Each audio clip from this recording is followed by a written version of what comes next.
Hey everyone, this is Nick from NXT Plants. Today I'm going to be going over some of the hard Anthurium and what makes them a little bit more challenging to grow. I pulled out a few of the ones that I'd say are probably the most challenging. For my list, that's the debilis. Fun fact, its name literally means weak, and it got that because of its reputation for being awful, from Croat. Okay, next we got a splendidum. This was a butt cut from the one I'm growing in the cabinet. I think I'm going to show that at the end of the video, just as a way to show how I grow some of the more challenging ones. Got the Draconitarum, another one that's a little bit challenging. Obviously you've got the Warraquanum, they're a bit notorious, I think. And then we got the Cuniolens. I'm going to show a couple here. So I figure I'd go through the list. I did a little bit of research. Yeah, one of the things that makes a lot of these a little bit more challenging is they come from higher elevation. So I went through and looked up as best I could collection locations, elevation, so we can sort of get an idea of what range of conditions they're looking at. So starting off with the debilis here, and this species is known to mostly grow along streams in deep shade. So low light, very wet, and one of the interesting things about the stream species is going to be a little bit more sensitive to warmer temperatures. That's something that you'll notice with another one that likes to grow along streams in the shade, and that's the splendidum. Yeah, so even though this one comes from some lower elevations at the supposedly 70 meters, this is one that definitely wants to be a little bit cooler. Again, very low light, cooler temperatures. So cooler temperatures means generally low 20s, 25 max. Yeah, so like I said, low 20s, probably around 25 max for most of these ones that are sensitive to higher temperatures. So I mean, unfortunately, if you don't have air conditioning, you don't live in a cold climate, I don't really have any advice on how to keep the plant temperatures down. One thing, if something is heat sensitive, is that can help is keeping it in a semi-hydro. Again, with a species that likes to be in nature in clay soils on riverbed banks, I'd probably already lean towards keeping it in a very wet passive hydro mix, but that also helps with the high temperature intolerance. Next we're going to do splendidum. I'll show you the main plant that I keep in the cabinet behind me, like I said. I'm going to do that at the end of the video. So Anthurium splendidum is another one of those ones that enjoys, or is generally found along rivers in very wet tropical forests. Similar range. These were actually all originally described, sorry, not all. I'm going to step back. The debilis, the splendidum, the luxurians, these were all described as a singular sort of species, I think referred to as a splendidum complex, until they were divided out, because this was back in the 1800s, and they're made off of, it's now a defunct description, but they were made off of, I think, singular leaf prints. They didn't have any of the other, like, petiole information or the flowers, so that description is no longer recognized, and it's been redone, and they've been obviously broken out.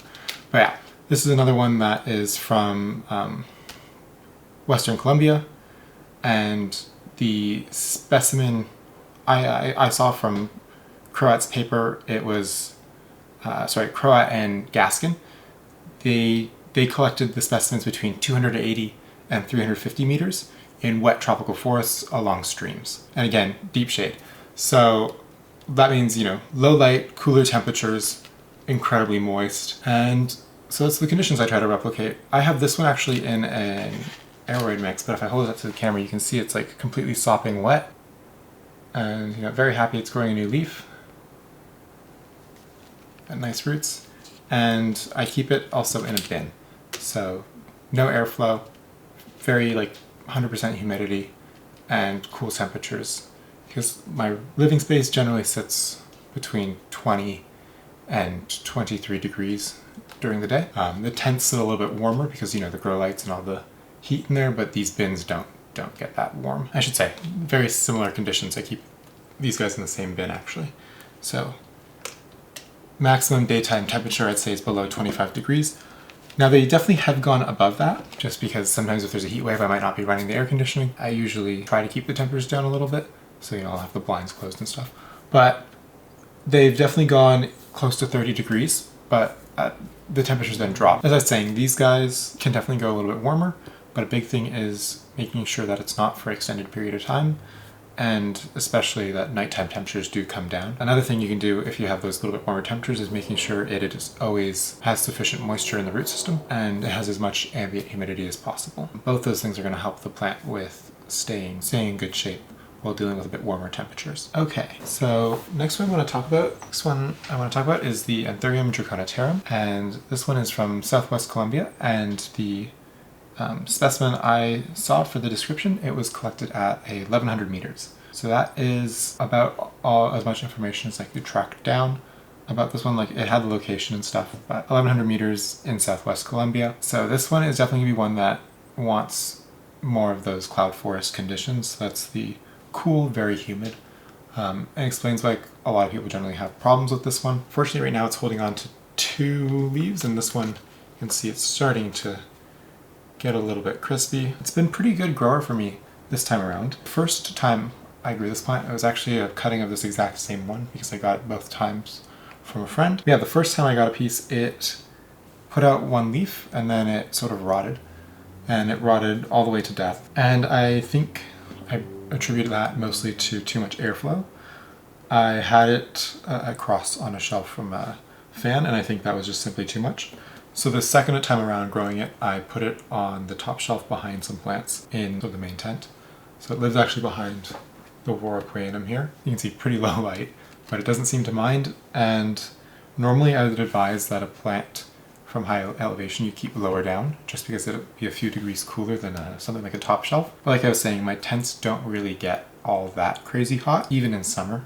I think like right now my tent's probably around 26 degrees. The warmest it's gotten so far this summer was 28.5 degrees, and that was during a heat wave a little while back.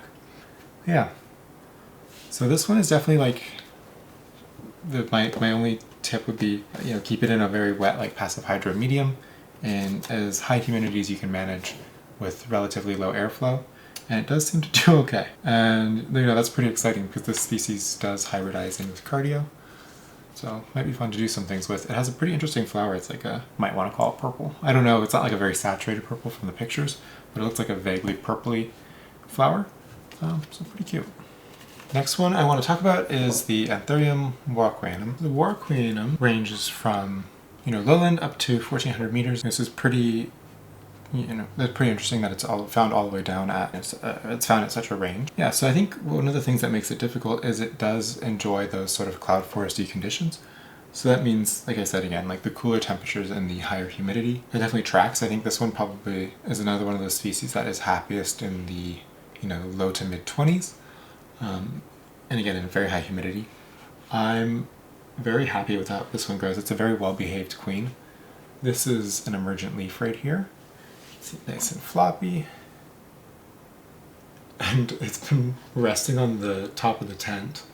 Kind of funny. So the ears are getting a little bit, oops, I'll pull it down. The ears are getting a little bit damaged from that, but it's absolutely a joy to grow. It would have more lower leaves, but I'm pretty obsessive on removing them just because they take up so much space and tend to get like pretty ugly and grow.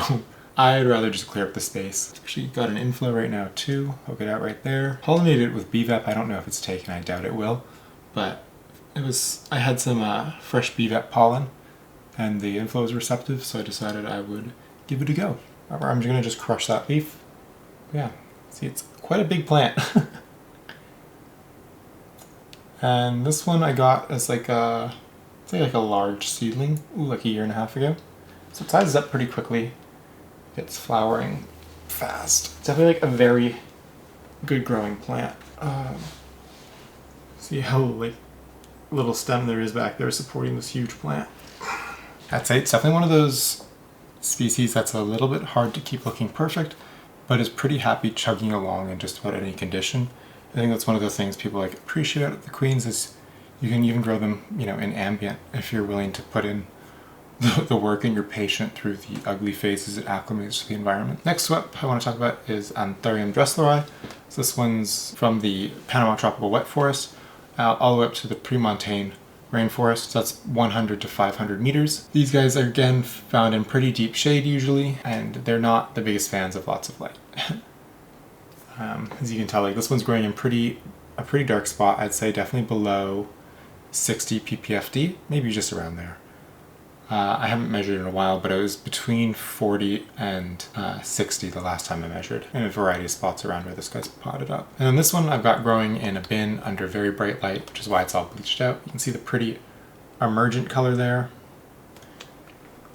This one's looked a little bit better, nice pretty emergent, and this one, it's looked better before. I recently gave it a repot. It had quite a bit of bald stem, so I wanted to sit this extender in the pot, so that necessitated, lifting the plant out of the pot and sliding that into place, which of course disturbed the roots, so the plant threw a bit of a fit and it's been dropping its leaves. But thankfully it looks like these two, and it's a nice big new one, are not at risk, and it has begun another leaf, so it's not upset at me anymore. It just liked to let me know that it does not appreciate being repotted. So now that that's over, I think it's going to go back to behaving itself. This one is not one of the species that I find is particularly heat sensitive. I've found the best way to determine whether or not a species is heat sensitive is whether or not it tolerates being on a heat mat. Something like the debilis and the splendidum, in my experience, absolutely hate the heat mat, even when they're at 100% humidity with an infinite water supply. I think they just kind of turn to spinach, like cooked spinach, whenever they sit on the heat mat for too long. However, I keep the Dressler on it, no problem. I keep queens on them, no problem. I haven't tried the Draconitarum. I don't think I'm going to after seeing the elevation it comes from. But yeah, wouldn't describe it as heat sensitive. I'd say it's more just a matter of figuring out the right amount of light to not bleach it. Like, I still haven't gotten there yet. This leaf is bleached. And a big thing I think for some of these other more difficult ones is making sure that there isn't a fertilizer imbalance or a lack of certain essential nutrients either in your soil or in your fertilizer solution. The nutrient deficiencies can bring out the worst natural tendencies of these plants.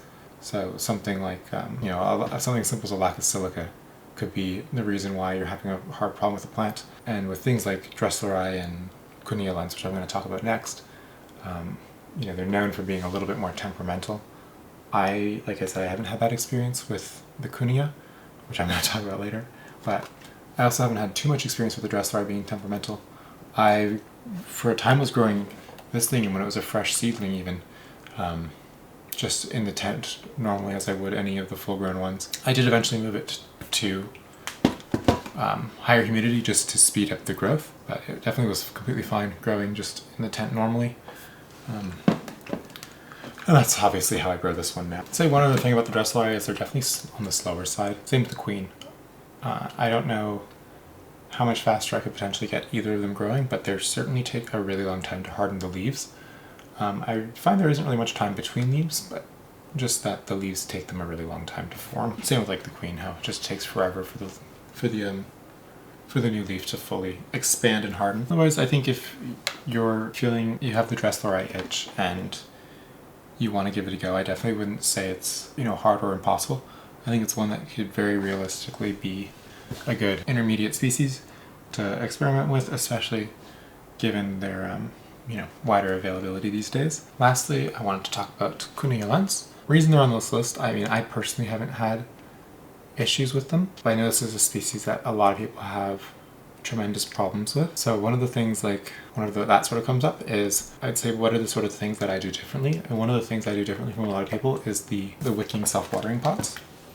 So I think if you're having quite a bit of issues with the Cuneolens, a good place to start would be potentially making sure that your soil is both airy but not ever drying out. So like I was saying, I want to put the Cuneolens on here just so I can sort of talk about the things that I'm doing to make sure that they are, in good shape.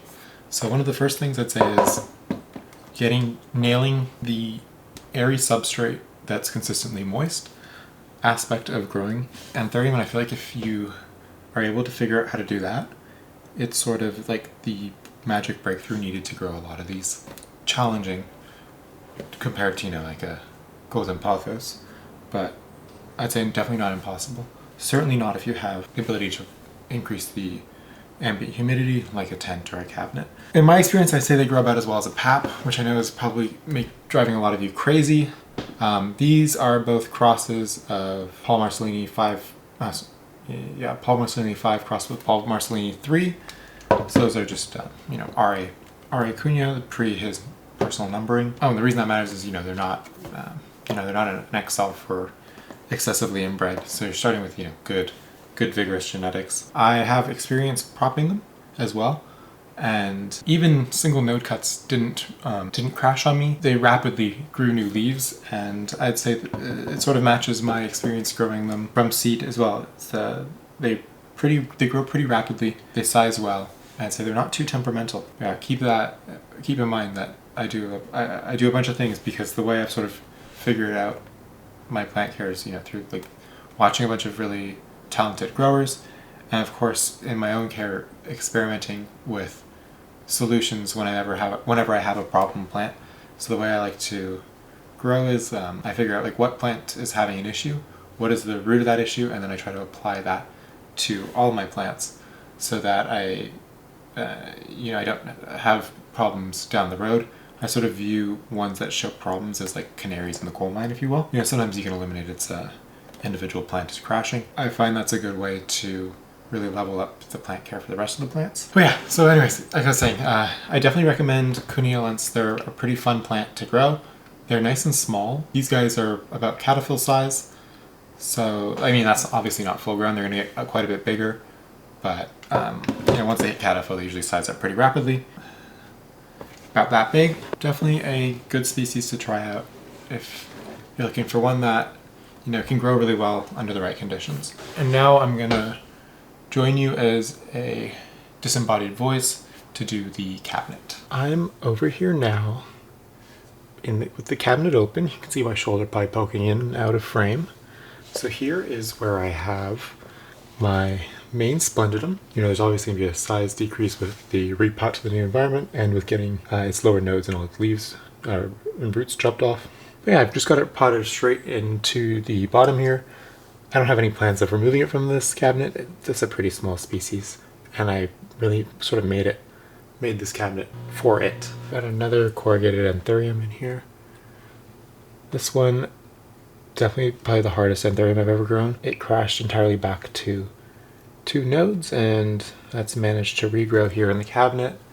It's not a described species, so don't want to give it a specific name. It's just one of those regulosum AF. Yeah, but in here I've got some other Anthurium. This is that Warquanum chunk I showed in previous video. Growing a little paldiflorum up here. One of the things I like about this is I guess I should turn on the mister so you can see what it's like. Yeah, so you can start to see the cool mister. I turn it on for the video. I normally have it running a little bit lower than this, but I use that to keep everything in here hydrated. And this is a place I like to throw like a lot of chunks and different things. Oh shit. I definitely just killed one of the queen growth points. That sucks. But, it happens. That's what happens when I'm trying to pay attention to the screen instead of my hands. Oh, I've got some, Clydemioides growing back in here. Another one of the plants that I sort of made this cabinet for. It hasn't had quite the time to spread out yet. Most of these are only just starting to get established. You can see like the Bomarks Fantasy over here. And sprinkled throughout there's a couple orchids that I'm sort of learning how to take care of. It's a work in progress. Sort of experimenting to see how wet I can keep these air plants. This one's going pretty strong. Growing a 1 lingeri prop in here. It's a little more chaotic than I normally grow, but sometimes that's just how things end up. Got a DF node here.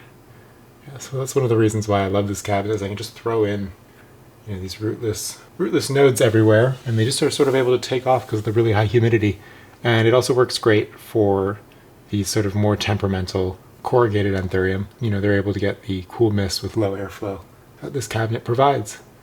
But yeah, I think that about does this video. This obviously isn't a finished project. It's more so a way for me to grow a bunch of props and stash things before I repot them. But yeah, thank you guys for watching the video. Really appreciate it. And if you haven't, please do subscribe. I'm working on keeping it up and posting 1 video a week, but definitely if you want like lots more plant photography or whatever content, do check out the Instagram. I try to post every day quite a few stories there showing different emergent leaves and whatnot. Anyways, have a good one. Bye.